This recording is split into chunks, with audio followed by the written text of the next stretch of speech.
เอาพี่น้องเอ้ยเปิดภาพมากาบ่พรก็ได้มาอยู่ที่ครอบครัวอ้ายมือเนาะพี่น้องก็คือจะพาท่านผู้ชมมาเบิ่งเฮือนซานของเพิ่นเนาะพี่น้องซึ่งเฮือนซานของเพิ่นก็ถือว่ามุงเรียบร้อยเนาะพี่น้องปาโถเพิ่นบอกว่าเฮาก็มุงวังมื้อเช้านี่ได้พี่น้องเอ้ยเฮาก็มุงแรกมื้อเช้านี่แต่ว่าทางอ้ายมือนี่ตอนนี้เพิ่นว่าบ่อยู่เนาะเพิ่นไปอันนั้นเนาะพี่น้องเพิ่นไปย่อเรือขึ้นจากเชเพื่อจะมาซ่อมไปย่อเรือซอยอ้ายอย่างประมาณนี้แหละเนาะถือว่ามุงเรียบร้อยนะพี่น้องสังกะสีก็เหลืออยู่10กว่าแผ่นเนาะเพิ่นก็สิมาเกาะตัวนี้ออกมาเลยเนาะใส่ไม้ซินใหญ่กว่าเฮือนหลังเก่าเพิ่น2-3เท่าพี่น้องเอ้ยดีกว่าหลายเท่าเลยเรื่องหลังคาเนาะ3-4อยู่เลยเด้บัดนี้ส่วนไม้แป้นก็เหลืออยู่10กว่าแผ่นเพิ่นก็สิเอามาคั่นห้องตัวนี้เนาะส่วนไม้ก็เป็นทางเมตู้เด้อซอยเนาะพี่น้องเมตู้ทาง USA เนาะจังได๋ก็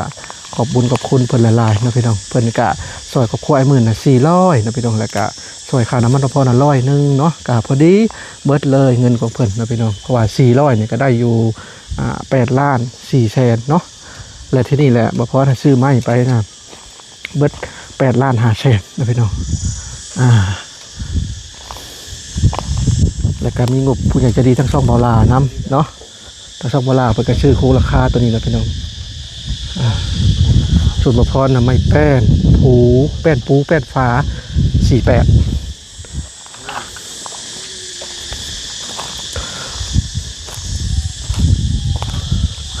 ฝนตกกับบ่ย่านบัดนี้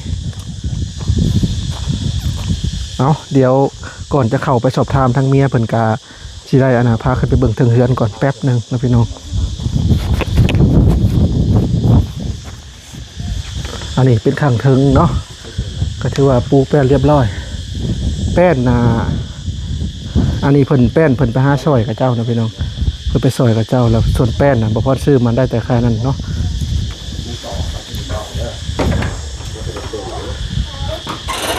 ใหญ่ดีครับพี่น้องมีแต่ว่าซีแอมบนนี้น้ำแล้วก็บนนี้น้ำเพื่อให้พ้นสะอาดห้ากันแรกมื้อเช้านี่เพิ่นว่าส่วนแป้นที่เหลือเพิ่นก็สิมาคั่นห้องกันห้อง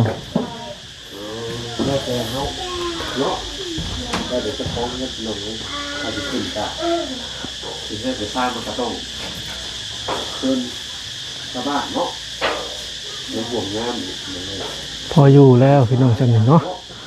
ส่วนสังกะสีก็เหลืออยู่10กว่าแผ่นนี่ดิสังกะสีนี่เป็นทั้ง2เบาน้อยเพิ่นเราไปต้องซื้อ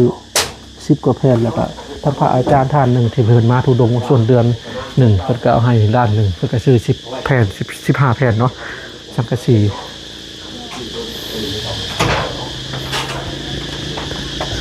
ซึ่งน้ำสร้างเพิ่นก็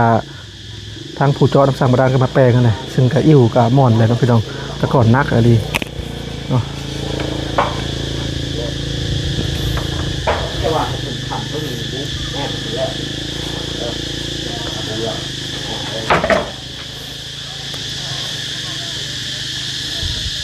ช่วงนี้ก็เสียจักจันห้องแซวเนาะซึ่งบ่พรก็ได้กินจักจัน3เทื่อแล้วก็พี่น้องก็เลิกก็ถือว่าอิ่มแล้วกินจักจันเอาโอเคเนาะพี่น้องเดี๋ยวบ่พรลงไปสอบถามบรรดาด้านหลังก่อนเนาะสบายดีเป็นจังได้กินข้าวกินน้ำแล้วบ่กินแล้วได้ยังกินปลาไปหาปลาพัวเฮาไปหาอยู่น้ำเซนี่บ่ดอยได้จักโตปลาได้4-5 ตอแล้วปลายังอันนั้นมาจักปลาจักสื่อปลาบ่ดอยมุ้งแล้วข้างปลาได้เหือนเจ้านี่แล้วมื้อนี้แล้วมื้อเช้านี้ดอยโอ้ไผมามุงซอยอายเฮานี่อ้ายผัวเจ้านี่คอยเฮาเจ็บล่ะเพิ่นไปช้าๆผัวเจ้ามื้อนี้ลงเชดอยลงไปยังอันน่ะลงไปหาปลาบ่หรือว่าลงไปธุระบ้าประชายอายเฮานี่ปลาขึ้นเหือหมายถึงว่าไปซอยอ้ายเอาเรือขึ้นจากเช ดอกและแกฉลุอีแตนมา โดย เพื่อจะมาซ่อมนี่บ่ โดย เฮือหยังนี่ได้ เฮือเค มื้อใดเราจะขึ้นเฮือนใหม่น่ะมุ่งแล้วมื้อเช้านี่มื้อแรงนี่บ่จักเนาะ โดย หรือว่าจังใด อ้าว ทั้งผัวเจ้าว่าจังได๋ซะบ่น้องทั้งผัวเจ้าว่าจังได๋ซะ พระจัก บ่จักเลยเห็นว่าเพิ่นว่าสิขึ้นมื้อแรงนี่หรือจังใด พระ หยังเพิ่นเหยียบหยังเหยียบน้ำบ่ โดยพระพี่แล้วล่ะ ผู้หญิงบ่หรือผู้ชายผู้น้อยๆนี่ ผู้ชายผู้ชาย ผู้ชาย โดย ผู้หญิงผู้เดียว โดย อืมเจ้าน่ะเป็นคนบ้านได้ซะน้อง บ้านเดียวกันนั่นแหละ บ้านเดียวกัน โดย ประพรห้องเพิ่นน้องก็แล้วกันนะพี่น้องอายุเพิ่นก็น่าจะช้ากว่าปีบ่แม่น21 22ปีนี่บ่จัก พระ จำบ่ได้บ่ โดย บ่ได้เรียนหนังสือเนาะ บ่า ผู้นี้ได้สาจักปีลูกกกเจ้านี่ พระจักนางก็พระจัก 13 14ประมาณนี้แหละเนาะ โดย แสดงว่าเจ้าสร้างครอบครัวตั้งแต่อายุ10กว่าปีบ่บ่แม่น15 16บ่ เอาผัวแต่น้อย บ่แม่น13 14เองบ่จักเนาะ โดย อืม จ้าตาอัน ห้องเพิ่นน้องก็แล้วกันนะพี่น้องอายุเพิ่นประมาณสัก20หน่อยๆบ่พรน่ะ31ปีแล้วได้อายุเกิดปี1995เดือนมิถุนายนวันที่4ถือว่า31แล้วเด้เจ้าหาประมาณ25เนาะ20กว่าปีมีลูก3คนลูกชายเจ้านี่เข้าโรงเรียนอยู่บ่ เข้า ห้องใด เข้ากับมันบ่ไปกัน บ่ได้หนังสือซ้ำ บ่ ห้องได้ตัวน่ะบ่ ตัวอยู่ห้องได้ บ่นั่ง ผมคือบ่ตัดตัวเนาะ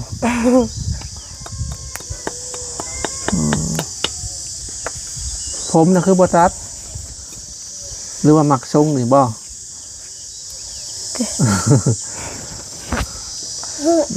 ไปนี่พอดีตี สับเงาะป่าเนาะลูกมันก็ได้ คือกันกับเงาะป่าเลยแหละเฮิงบ่ผัวเจ้ามาน่ะ มาได้ทางปานได้ จักหน่อยก็มาเนาะ โดย เซก็ประมาณ1 ลักหา2 ลัก2 ลักนี่แหละแนมไปก็เห็นอยู่แนมไปคือใกล้ๆได้ปัญญางทะลี่เลยเนาะ โดย คำว่าย่างทะลี่ก็คือย่างไปไวๆกับบ่ถึงจักเถื่อกาบ่ถึงจักเถื่อเด้อพี่น้องภาษาบ้านมาพรอันนี้ย่างทะลี่จักมาจะใช้คำว่าทะลี่กันแล้วเรียบร้อยแล้วเนาะเรือนชานจะก็ได้ตู้สังกะสีก็เหลืออยู่ประมาณ10กว่าแผ่นนี่แหละจากที่พระพรเห็นสังกะสีอยู่ข้างเทิงเพิ่นก็จะมามุงตัวนี้บ่จักเนาะทางด้านหน้าตัวนี้ อยากแล้วไปเอ้ย ในนอนบ้านใหม่ก็ม่วนล้าบัดนี้เนาะพายุเข้าก็บ่ เรียนก่อนอาจารย์นะ บ่ต้องห่วงแล้วเนาะน้องเนาะ โดย ตะกี้พายุเข้าช่วงนั้นก็พากันนอนอยู่ด้านล่างเล่าเพิ่นว่าเนาะพี่น้อง โดย แต่บ่พรก็ได้สอบถามเพิ่นมื้อนั้นว่าถ้าฝนตกแห้งๆเจ้าขึ้นไปนอนอยู่เทิงเล่าได้บ่เพิ่นว่าบ่ได้เพิ่นว่าเนาะพี่น้องเพิ่นว่าคาลํถ้าว่านอนเทิงเล่าและคาลํความหมายคาลํก็คือพิษฮีดพิษคอง โดย ความหมายว่าคาลัมก็คือผิดกฎหมายถ้าขึ้นไปนอนเล่าแล้วผิดกฎหมายแล้วบัดนี้ถ้าว่าผิดฮีดผิดคองก็มีบางทีเพิ่นก็สิใช้การปรับใหม่เด้เนาะ โดย ใช้การปรับใหม่ก็คือ ต้องเอางัวไปจำเอาควายไปจำให้ผู้ที่ถือกฎหมายกินหรือว่าให้ผีนั่นแหละถ้าว่าผิดขึ้นมาแต่ก็สิเสียงัวเสียควายแล้วพ่อเขาได้สอบถามเพิ่นมื้อนั้นว่าเอ้าพิษฮีดนี่จำงัวจำควายให้เขาเจ้ากินนี่ไผเป็นคนกินก็คือชาวบ้านก็คือจำให้ผีก่อนแล้วจากนั้นก็ชาวบ้านกินเนาะ โดย ความเชื่อของเพิ่นความเชื่อของชนเผ่าของเพิ่นเด้อพี่น้องอันนี้เนาะ และก็แต่ละเฮือนนี่ก็ต้องมีเหล้าเข้าหรือว่ายุ่งเข้าเนาะ โดย อันนี้ก็คือเป็นเหล้าเข้าห้างของไอ้หมื่นในนี่ก็มีเข้าอยู่ประมาณ3-4กระสอบเป็นเข้าน่องของไอ้หมื่นแม่นบ่ โดย และเพิ่นน่ะมาพากว่าอย่างนี้เพิ่นบ่มีเหล้าแล้วก็พรถามเพิ่นว่าเฮือนเพิ่นบ่มีบ่เพิ่นว่ามีแต่ว่าเอาเข้าขึ้นไปไว้อยู่เทิงเฮือนนี่บ่ได้คลำเนาะพี่น้องผิดกฎหมายนั่นเองเนาะ เฮ็ดเอาล่ะ ผิดกฎหมาย อันนี้คือเปรียบเทียบเข้าใจง่ายๆคลำก็คือผิดกฎหมาย เอาขึ้นเฮือนบ่ได้ แต่ละคนต้องมีเหล้าเด้พี่น้องอันเด้เหล้าเนาะ โดย เอาขึ้นเฮือนบ่ได้เพิ่นว่าพี่น้องแต่ว่าทางบ้านคอยนี่บ่มีเหล้าก็เอาขึ้นเฮือนได้ เอาไว้อยู่เฮือนเนาะ โดย แต่ทั้งไอ้หมื่นเพิ่นก็บอกว่าต้องมีฮีดมีคองบ้านเพิ่นก็ยังถือศาสนาผีเนาะน้องเนาะ โดย แม่นบ่ มัน สถานที่แห่งนี้ยังบ่ทันได้มีวัดมีวาเนาะ โดย ยังเข้าศาสนาชนเผ่าของเพิ่นอยู่นะพี่น้องเป็นชนเผ่าบลูเนาะ โดย มื้อนั้นก็พาอาจารย์ท่านหนึ่งเพิ่นก็ได้มาทุดงเขตแถวนี้แหละแล้วเพิ่นก็ได้เห็นเฮือนทางไอ้หมื่นแล้วเพิ่นก็ได้ได้ทานเนาะพี่น้องให้เงินทางไอ้หมื่นน่ะ1 ล้านกีบจากที่ประพรได้เห็นในคลิปของเพิ่นซึ่งประพรเห็นคลิปของเพิ่นก็ยังบ่ทันได้เฮิงเด้อพี่น้องเอ้ยประมาณ 2-3 วันนี่แหละเลื่อนเพจไปเลื่อนเพจมาปัดเห็นเด้งปึ้งขึ้นมาประพรก็เลยกดเบิ่งก็แม่นไอ้หมื่นทางพระอาจารย์ท่านนั้นก็ทานเงิน1 ล้านกีบเพื่อจะไปซื้อสังกะสีว่าซั่นซะเพิ่นก็ได้ซื้อสังกะสีได้10 กว่าแผ่นนะพี่น้อง15 แผ่นนี่แหละตามที่ทางไอ้หมื่นเพิ่นเล่าให้ฟังเนาะเป็นไดได้เงินใหม่ดีใจบ่ ดีใจ บ่คิดว่าฝันว่าสิได้บ่ โดย เห็นจิบข่อยมาแรกๆเป็นได้สัญญาณบ่คือจังว่าบ่ปากบ่ตี เฮาบ่ฮู้จัก เจ้าบ่ฮู้จักข่อยแต่เจ้าก็ย่านบ่ บ่ฮู้จักอะไรความลาว เจ้าบ่ฮู้จักความลาว โดย แล้วก็เลยบ่อยากปากนำ โดย เวลาข่อยเว้าอยู่นี่หาเจ้าเข้าใจอยู่บ่ซะ บันก็เข้าใจบันก็บ่เข้าใจเฮาบ่เป็น บ่เป็น โดย สิ่งที่ข่อยเว้ามาในคลิปนี่เข้าใจเป็นบางคำซั่นบ่ โดย พอแล้วบ่เอาลูกบัดนี้ จัก ฮะ ไม่รู้จักแหละ ได้คุ้มไว้อยู่บ่ โดย กินยาคุมบ่ โดย หรือว่าซักเอา เฮาชักเอา ซักจะเข็มอ่ะนะ จะชักเลย ซักไปเลยเดือนละครั้งบ่หรือว่าจังได๋ โดย เอามาซักให้อยู่บ้านบ่ โดยแต่จัดเอาไว้จัดเด้อจัดเด้อจัดไปไม่จัดก็ ซักฟรีบ่ยาคุมหรือว่าเสียเงิน เสียเงิน เสียเงิน โดย ไปซักอยู่ใช้น้อง ก็โทรหาแพทย์บ้านละละแอล แล้วเขาก็มาซักให้โลด โดย เดือนละครั้งบ่มาซัก โดย อืม เจาะเด้อเจาะเด้อเจาะเด้อ พอแล้วบัดนี้เด้อเอาลูก น้อยน้ำนี่เจาะ ลูก3 คนแล้วก็ถือว่าหลายละ เจาะเด้อล่ะโตด หรือว่ายังอยากได้ลูกอีกอยู่บ่ เอาไว้อยากได้แหละยานบ่มีเงินชัก ยังบ่มีเงินซักยา โดย ก็บ่ต้องนอนน้ำพัวล่ะ ได้บ่ ถ้าบ่มีเงินซักยาก็บ่นอนน้ำพัวเพราะว่าลูก3 คนนี่ถือว่าหลายเลยได้สำหรับครอบครัวจังถ้าว่าลูกหลายนี่ก็สิยากเข้าน้ำหน้า อันอ่ะล่ะ เบื่อเจ้าพวกเนี่ยปัตตานีมาตาจา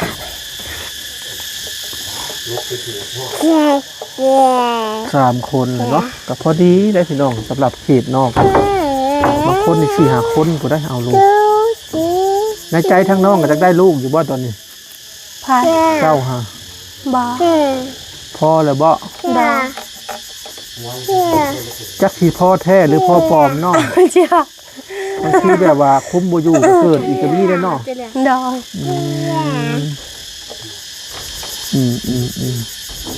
คือบางคนก็คุมอยู่หัดเกิดลูกเข็มเท่าไรยาคุมเจ้าสาว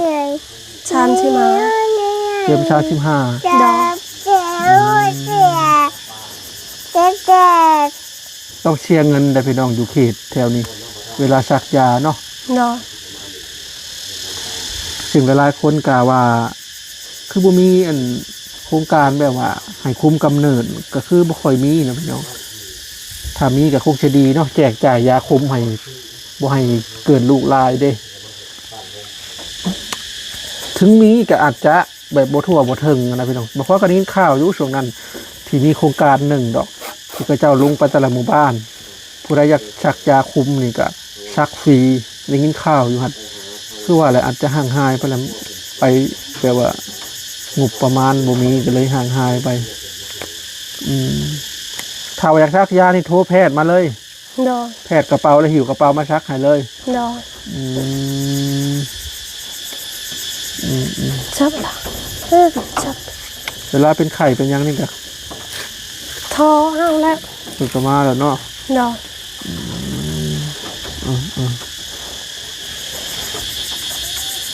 ชับชับปาก เขาเอิ่นหมอกระเป๋าแพทย์กระเป๋าพี่น้องเอ้ย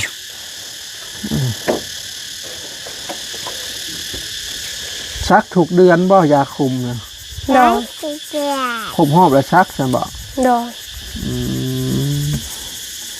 ขับกินยันลืมเนาะ ดอย ลูก3 คนเลย จะตายละ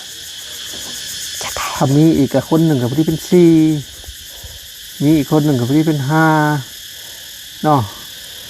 ดอย จากที่พ่อเคยสอบถามคนเขตนอกนะพี่น้องเพิ่นว่า อยากได้ลูกหลายนี่เป็นเพราะเพิ่นอยากเวลาลูกใหญ่เลยลูกช่วยเวียกช่วยงานเฮ็ดให้ไทยนาแล้วก็ไปหาเงินนาคำส่งให้แม่นั่นนี่ความคิดของเพิ่นได้พี่น้องเอ้ยแต่ว่ากรุงกันข้ามความคิดคนปัจจุบันนี้คนอายุ30นี่เขาจะคิดแบบหนึ่งเขาจะคิดว่าเลี้ยงลูกนะเลี้ยงให้ใหญ่แล้วเป็นคนดีและส่งเขาเรียนสูงๆแค่นั้นแหละคนสมัยใหม่แล้วเขาไม่ได้ต้องการแบบว่าอยากที่จะกินเหือแหงของลูกแค่ว่าเลี้ยงเขาใหญ่ก็เป็นคนดี แล้วก็ส่งเขาเรียนสูงๆก็แค่นั้นเนาะอันนี้ความคิดคนสมัยใหม่ก็แตกต่างกันอยู่นะพี่น้องแต่ทั้งเพิ่นนี่ก็ใช้ลูกเป็นหลักลูกใหญ่ขึ้นมาแล้วก็ซอยเวียกงานพ่อแม่นั่นนี่นะเนาะมื้อแรงจักว่าจะได้ขึ้นบ้านใหม่เนาะ ดอย การขึ้นบ้านใหม่เนี่ยก็บ่ได้มีวิธีหยังว่ามีแต่สิฮุบเครื่องคองแล้วก็มาขึ้นเลยบ่ ดอย บ่ได้อันเฮ็ดหยังกินหยังเนาะ บา ถ้าว่าเป็นทางลาวลุ่มเฮานี่ก็จะอันน่ะเฮ็ดวิธีได้ขึ้นเฮือนใหม่เด้รถตลาดมาแล้วเนาะพี่น้องบ่พรก็รู้สึกว่าหิวข้าวซึ่งมาเขตที่นี่เนี่ยจะหิวข้าวหลายเลยแหละ จัดจะได้ บ่รู้ว่าชื่อที่ไหนเดี๋ยวไปเบิ่งตลาดน้อยก่อนมื้อนี้ก็มากับเบาล่าสบายดีเบาล่าก็ห่างหายไป1 วันเต็มๆเพิ่นกลับเมื่อบ้านเกิดของเพิ่นเนาะสบายดีพ่อค้ามาจากบ้านได้เนาะ มันนสว่างอ่ะ ทางใดนุชวาง เมืองคำทองเมืองคำทองอยู่ภาคเซ แม่นบ่ มาหอดพี่เนาะไกลเกิน ขายดีจ้ะพ่อค้า ผู้ข้าบอกขายดีอยู่ในกวนไทย ไปหามเอาอยู่จากตลาดเนาะ โดย ตลาดใช้จะไปหามเอานี่ เมืองคำทองนั่นแหละ ตลาดทาพังทอง โดย เป็นตลาดใหญ่บ่ แมน ข่อยก็ยังบ่เคยไปตลาดทาพังทองจักเทื่อสิกินยังบ่ล่ะเจ้านะ พี่หวานพี่หวาน พวก 10,000 10,000นะถ้าได้กินข้าวเช้ากันแหละอันนี้ก็มาแต่เด็ก บ่ล่ะในเมื่อยามแม่ แมน แม่บ่สบายบ่ อืม ม พี่กะจี ชื่อแจกเป็นคนขนมหวาน ยังอันนี้ข้าวย่อมชี โดย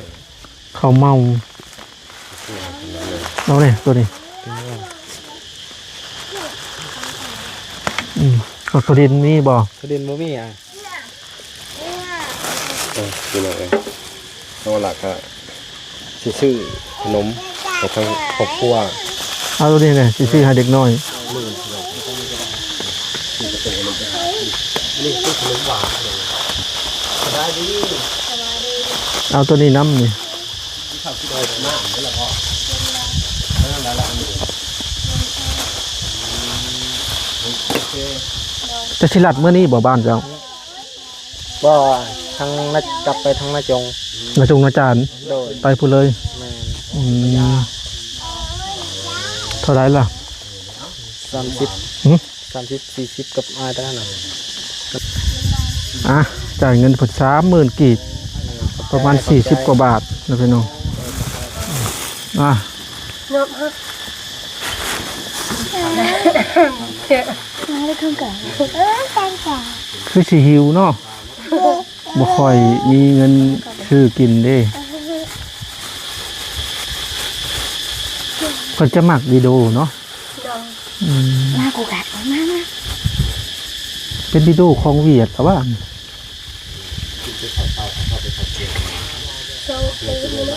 รถตลาดน้อยมานี่เพิ่นก็แอวอยากกินแล้วเนาะเจ้าก็บ่มีเงินจักเฮ็ดได้เนาะถามแน่เวลาลูกแอวอยากกินนี่คิดเศร้าใจอยู่บ่หรือว่าธรรมดา เฮ็ดหลบก็บ่มีเงินอยากใช้น้องโย เงินบ่สำหรับคลิปนี้ขอสิขอตัวลำลาเด้อ เนาะ มีแต่ว่ามื้อหน้ามันน่าจะมาหาใหม่ เนาะ เอาละไปก่อนเด้อสบายดี สบายดี